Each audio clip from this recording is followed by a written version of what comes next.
अस्सलाम वालेकुम। मेरा नाम अब्दुल जामे अब्दुल इकबाल अंसारी है।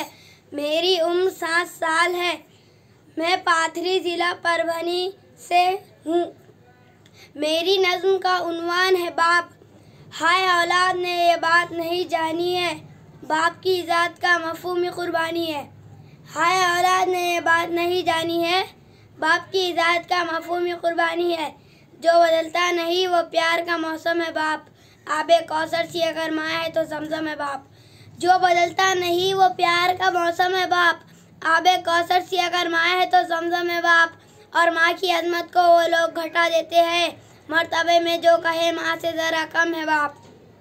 उनकी नासमझी है, उनकी नादानी है, बाप की ज़ात का मफ़हूम कुर्बानी है। बाप की ज़ात का मफ़हूम कुर्बानी है। जो भी हालात हो उनमें ही ढल जाता है और मेहनत के शरारों में पिघल जाता है। जो भी हालात हो उनमें ही ढल जाता है और मेहनत के शरारों में पिघल जाता है। रात को घर में वो आता है थका हारा पर, सुबह को फिर से कमाने को निकल जाता है। रात को घर में वो आता है थका हारा पर, सुबह को फिर से कमाने निकल जाता है। उसकी हिम्मत ने कहाँ हार मानी है, बाप की ज़ात का मफ़हूम कुर्बानी है। उसकी हिम्मत ने कहाँ हार मानी है, बाप की ज़ात का मफ़हूम कुर्बानी है।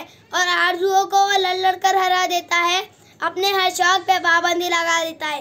और आरज़ुओं को वो लड़ कर हरा देता है, अपने हर शौक़ पे पाबंदी लगा देता है।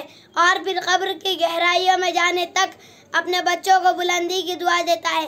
और फिर कब्र की गहराइयों में जाने तक अपने बच्चों को बुलंदी की दुआ देता है। इसके जज्बात का मियार ये लासानी है, बाप की ज़ात का मफ़हूम कुर्बानी है। बाप की ज़ात का मफ़हूम कुर्बानी है। सख्त अल्फाज तो लहजा भी खड़ा होता है, इसके समझाने का अंदाज़ जुदा होता है। सख्त अल्फाज तो लहजा भी खड़ा होता है, इसके समझाने का अंदाज़ जुदा होता है। चाहे बाहर से ज़रा सख्त नज़र आता हो, अंदर से वो नर्म बड़ा होता है। चाहे बाहर से ज़रा सख्त नज़र आता हो, अंदर से वो नर्म बड़ा होता है। आँख सा दिखता है आरिफ वो मगर पानी है, बाप की ज़ात का मफ़हूम कुर्बानी है। बाप की ज़ात का मफ़हूम कुर्बानी है। और इतना कहकर मैं अपनी नज़्म ख़त्म करता हूँ। अल्लाह हाफ़िज़।